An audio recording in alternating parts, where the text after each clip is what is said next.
प्रभु तेरी वाणी जीवन की रोटी, नैनों की ज्योति अंधेरा मिटाती।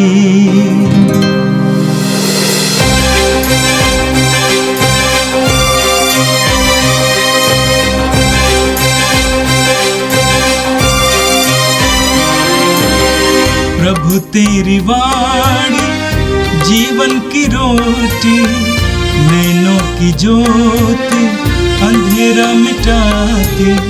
प्रभु तेरी वाणी जीवन की रोटी, नैनों की ज्योति अंधेरा मिटाती। वाणी वाणी वाणी वाणी वाणी पवित्र है, शाश्वत है, जीवन का मन्ना है। 4 अगस्त सोमवार। पहला पाठ गणना ग्रंथ अध्याय 11 वचन संख्याएं 4 से 15 तक। इस्राएलियों ने यह कहा, कौन हमें खाने के लिए मांस देगा? हाय, हमें याद आता है कि हम मिस्र में मुफ्त में मछली खाते थे, साथ ही खीरा, तरबूज, गंदना, प्याज और लहसुन। अब तो हम भूखों मर रहे हैं, हमें कुछ भी नहीं मिलता। मन्ना के सिवाय हमें और कुछ दिखाई नहीं देता। मन्ना धनिया के बीज जैसा था, उसका रंग रूप गुग्गुल के सदृश था। लोग उसे बटोरने जाते थे, चक्की में पीसते या ओखली में कूटते थे और बर्तनों में उबालकर उसकी रोटियां पकाते थे। उसका स्वाद तेल में तली हुई पूरी जैसा था। जब रात की ओस शिविर पर उतरती थी तो मन्ना भी गिरता था। मूसा ने लोगों को, हर परिवार को अपने अपने तंबू के द्वार पर विलाप करते सुना। प्रभु का क्रोध भड़क उठा। मूसा को यह बहुत बुरा लगा और उसने प्रभु से यह कहा, तू अपने दास को इतना दुख क्यों दे रहा है? तुझ पर इतना अप्रसन्न क्यों है कि तू हमें इस पर पूरा भार मुझ पर डाल दिया है? क्या मैंने इसे उत्पन्न किया है जो तू मुझसे कहता है? जिस तरह दाई दूध पीते बच्चों को संभालती है, तुम इसे गोद में उठाकर उस देश ले जाओ जिसे मैंने इसके पूर्वजों को देने की शपथ खाई है। मैं इन सब लोगों के लिए कहाँ से मांस ले आऊँगा? वे विलाप करते हुए मुझसे कहते हैं, हमें खाने के लिए मांस दीजिए। मैं अकेले ही इस प्रजा को नहीं संभाल सकता, मैं यह भार उठाने में असमर्थ हूँ। यदि मेरे साथ तेरा यही व्यवहार हो तो यह अच्छा होता कि तू मुझे मार डालता। यह संकट मुझसे दूर करने की कृपा कर। यह प्रभु की वाणी है। संत मत्ती के अनुसार पवित्र सुसमाचार अध्याय 14 वाक्य 13 से 21 तक। ईसा ये समाचार सुनकर वहां से हट गए और नाव पर चढ़कर एक निर्जन स्थान की ओर चल दिए। जब लोगों को इसका पता चला तो वे नगर नगर से निकलकर पैदल ही उनकी खोज में चल पड़े। नाव से उतरकर ईसा ने एक विशाल जन समूह देखा। उन्हें उन लोगों पर तरस आया और उन्होंने उनके रोगियों को अच्छा किया। संध्या होने पर शिष्य उनके पास आकर बोले, ये स्थान निर्जन है और दिन ढल चुका है, लोगों को विदा कीजिए जिससे वे गांवों में जाकर अपने लिए खाना खरीद लें। ईसा ने उत्तर दिया, उन्हें जाने की जरूरत नहीं, तुम लोग ही उन्हें खाने दे दो। इस पर शिष्यों ने कहा, 5 रोटियों और 2 मछलियों के अलावा यहां हमारे पास कुछ नहीं है। ईसा ने कहा, उन्हें यहां पर मेरे पास ले आओ। ईसा ने लोगों को घास पर बैठा देने का आदेश देकर वे 5 रोटियां और 2 मछलियां ले लीं। उन्होंने स्वर्ग की ओर आंखें उठाकर आशीष की प्रार्थना पढ़ी और रोटियां तोड़ तोड़ कर शिष्यों को दी और शिष्यों ने लोगों को। सबने खाया और खाकर तृप्त हो गए और बचे हुए टुकड़ों से 12 टोकरे भर गए। भोजन करने वालों में स्त्रियों और बच्चों के अतिरिक्त लगभग 5000 पुरुष थे। यह प्रभु का दिव्य सुसमाचार है। ख्रिस्त प्रभु की जय। मेरे प्रिय भाई और बहनों, आज कैथोलिक कलीसिया एक महान संत का पर्व मनाती है और संत का नाम है संत मैरी वियानी। संत मैरी वियानी पुरोहितों के मध्यस्थ संत माने जाते हैं और पुरोहितों के लिए एक सुंदर उदाहरण है, आदर्श है। वे एक पुरोहित बने, लेकिन इसलिए कि बचपन की पढ़ाई अच्छे से नहीं हुई। पुरोहिताई की पढ़ाई में उनको काफी कठिनाई महसूस हुई। अन्य विद्यार्थियों की तुलना में ये बहुत कमजोर थे पढ़ाई में, लेकिन पुरोहित बनकर उन्होंने जो चमत्कारपूर्ण कार्य किया, जो ईश्वर की कृपा के माध्यम बने, ये हमारे लिए आदर्श है। उनको आर्स नामक एक जगह पर वहां के पल्ली पुरोहित के रूप में भेजा गया। जब वे भेजे गए थे तो उनके लोगों ने उनसे कहा कि वहां के लोग बहुत ही विश्वास रहित लोग हैं और बहुत क्रूर हैं, आपको संभाल के रहना होगा। लेकिन ऐसे लोगों के बीच जाने के बाद संत मैरी वियानी अपने सुंदर जीवन, प्रार्थनामय जीवन, आदर्श जीवन और प्रेम के द्वारा वहां के लोगों को जीत लिए। इस कदर जीत लिए कि वे लोग उनके पास अपनी समस्याएं बताने आया करते थे, पाप स्वीकार संस्कार के लिए आया करते थे कि उनको भोजन तक के लिए समय नहीं मिलता था। कैसे प्रार्थना के द्वारा लोगों को परिवर्तित किया जा सकता है, अपने अच्छे उदाहरण के द्वारा और प्रेम के द्वारा लोगों को परिवर्तित किया जा सकता है, इसका एक सुंदर नमूना हमें संत मैरी वियानी के जीवन में, विशेष करके आर्स में उनके जीवन में देखने को मिलता है।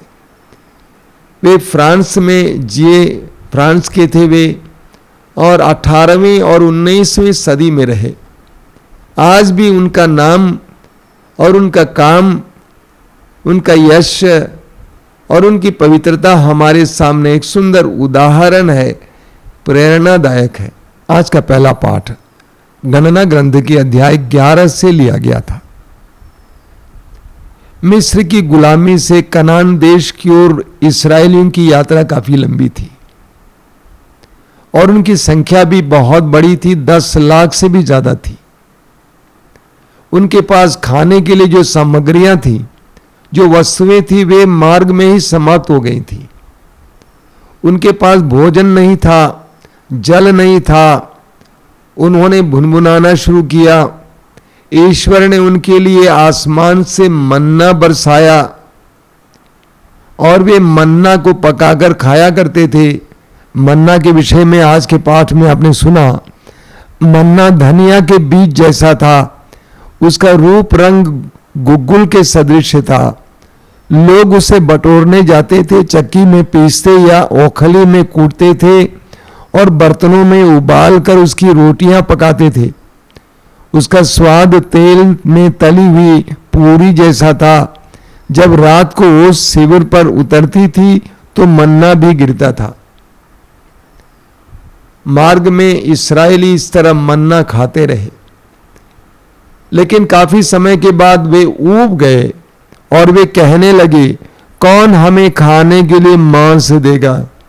हाय, हमें याद आता है कि हम मिस्र में मुफ्त मछली खाते थे, साथ ही खीरा, तरबूज, गंदना, प्याज और लहसुन। अब तो हम भूखों मर रहे हैं, हमें कुछ भी नहीं मिलता, मन्ना के सिवा हमें कुछ दिखाई नहीं देता। मरु प्रदेश में ईश्वर ने इस्राएलियों के लिए मन्ना का प्रबंध किया, लेकिन वे भुनभुनाने लगे, कुड़कुड़ाने लगे। हमारे जीवन में भी ऐसा होता है ना? ईश्वर के वरदान पाने के बावजूद कभी कभी हम ऊब जाते हैं, हम वैरायटी चाहते हैं, हम परिवर्तन चाहते हैं, हम कहते हैं इससे क्या होगा। इस्राएली भी ऐसे बोले। वचन में लिखा हुआ है, प्रभु का क्रोध भड़क उठा।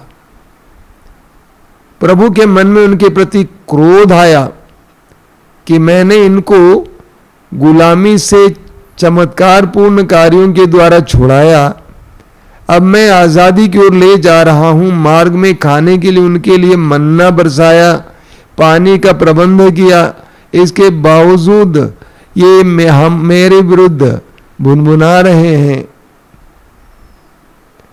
ये देखकर मूसा बहुत उदास हो गया। इस्राएलियों के अगुआ मूसा ने प्रभु से क्या कहा, तू अपने दास को इतना दुख क्यों दे रहा है? तो मुझ पर इतना अप्रसन्न क्यों है कि तूने इस प्रजा का पूरा भार मुझ पर ही डाल दिया है? मैं इन सब लोगों के लिए कहां से मांस ले आऊं? वे विलाप करते हुए मुझसे कहते हैं, हमें खाने के लिए मांस दीजिए, मैं अकेले ही इस प्रजा को नहीं संभाल सकता है।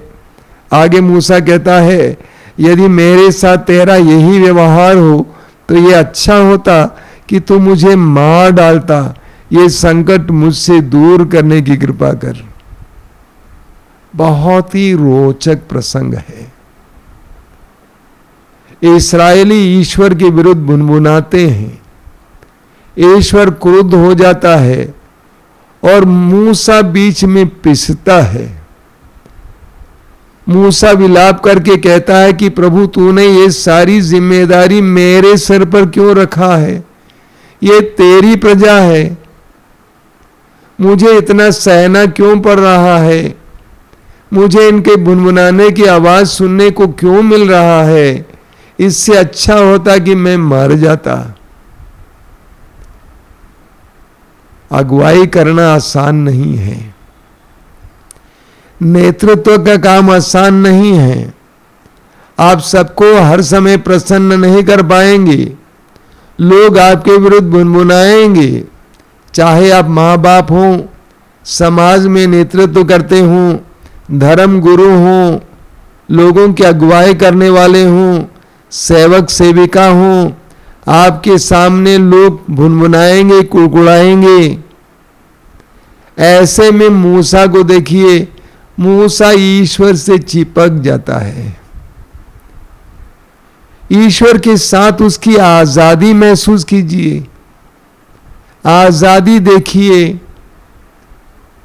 मूसा ईश्वर पर पूरी तरह से भरोसा रखता था।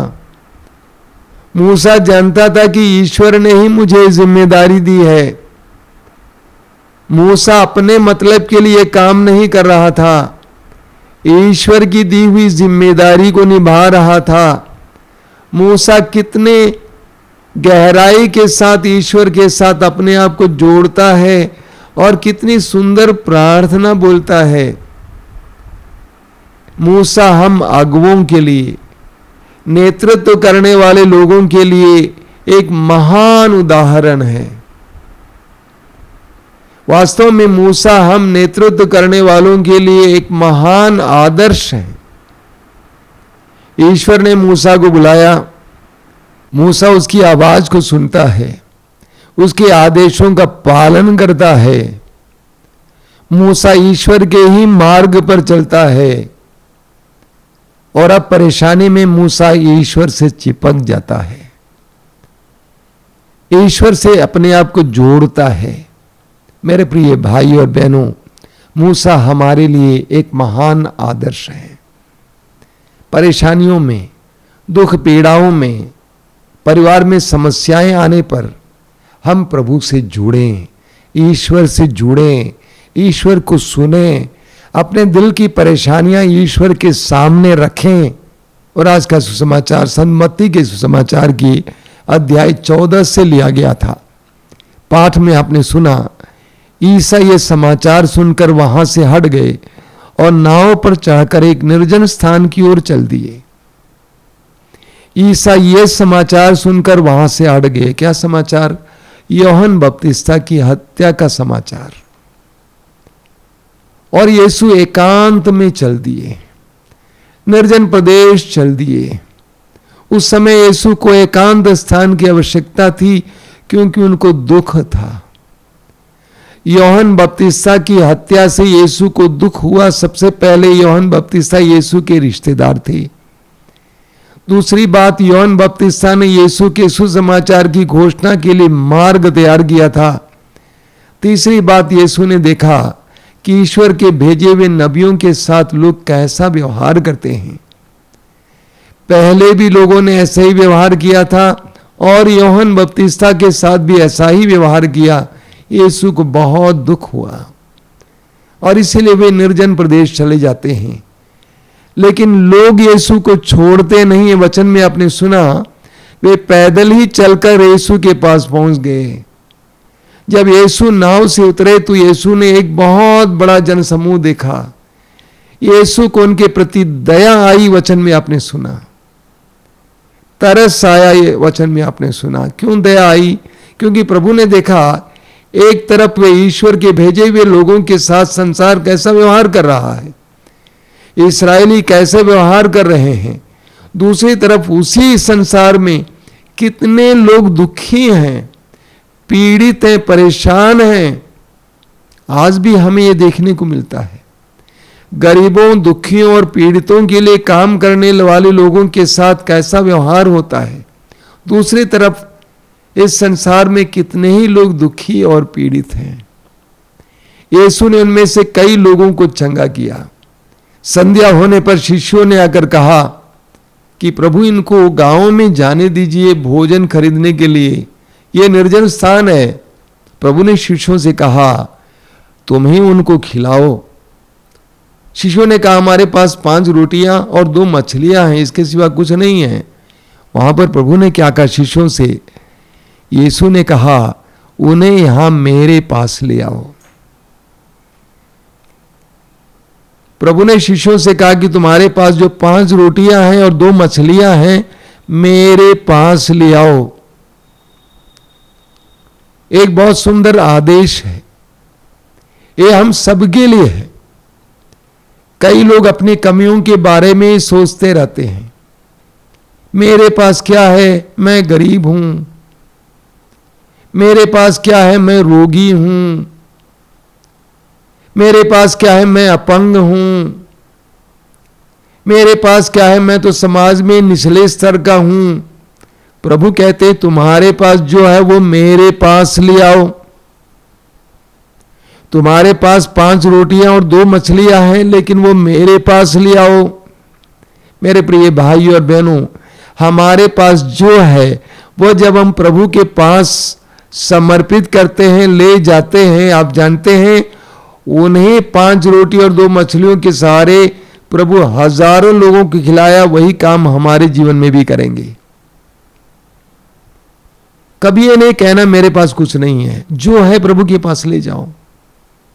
आपके पास जो समय है, जो ऊर्जा है, जितना है, जो पैसा है, जो धन है, जितना है, प्रभु के पास ले जाइए।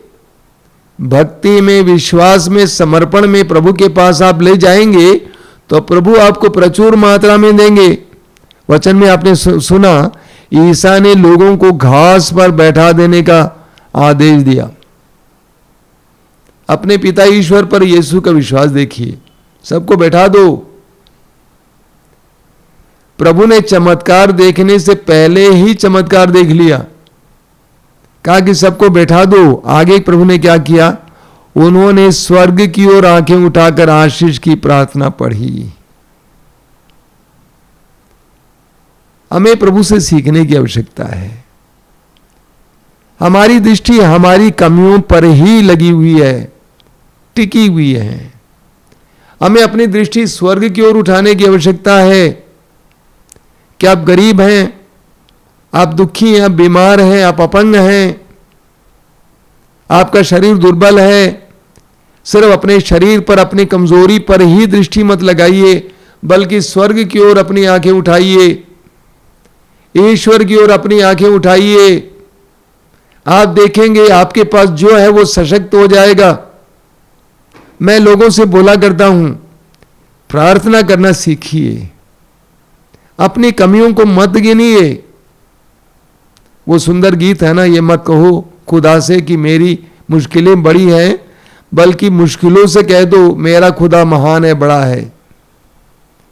प्रार्थना करना सीखने की आवश्यकता। प्रभु ने अपनी आंखें स्वर्ग की ओर उठाकर आशीष की प्रार्थना पढ़ी और रोटियां तोड़ तोड़ कर शिष्यों को दी, और शिष्यों ने लोगों को, सब ने खाया और खाकर तृप्त हो गए, और बचे हुए टुकड़ों से 12 टोकरे भर गए। जब ईश्वर देता है छप्पड़ फाड़ कर देता है, हम लोग अक्सर बोला करते हैं, ऐसा ही होता है। लूकास के सुसमाचार के अध्याय 5 में पढ़ते हैं कि पेतरुस ने और अन्य शिष्यों ने एक भी मछली नहीं पकड़ पाया, रात भर परिश्रम किए, लेकिन यीशु ने उनको सलाह दी और उन्होंने यीशु की सलाह को माना। इतनी मछलियां उन्होंने पकड़ी कि स्वयं संभाल नहीं पाए, अपने मित्रों को बुलाना पड़ा। यही प्रभु करते हैं।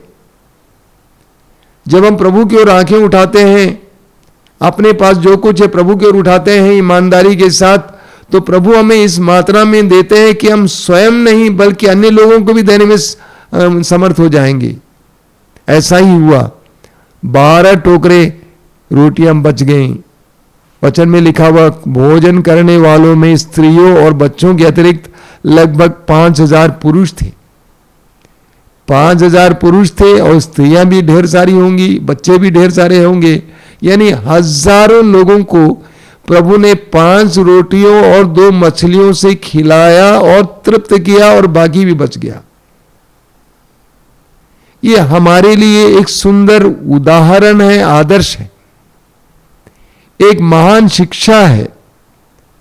तुम अपनी कमियों के बारे में कब तक बोलते रहोगे?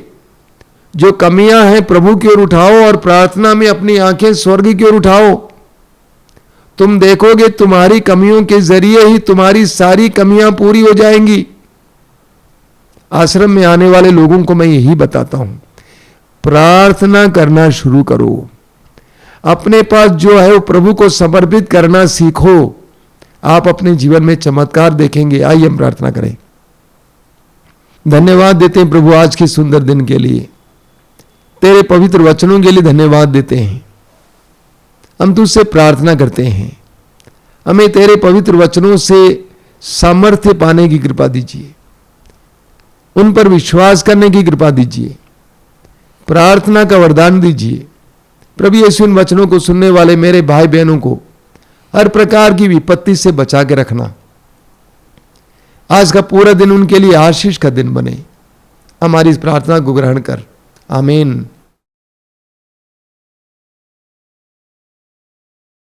प्रभु तेरी वाणी जीवन की रोटी, नैनों की ज्योति अंधेरा मिटाती। वाणी वाणी वाणी वाणी वाणी पवित्र है, शाश्वत है जीवन का मन।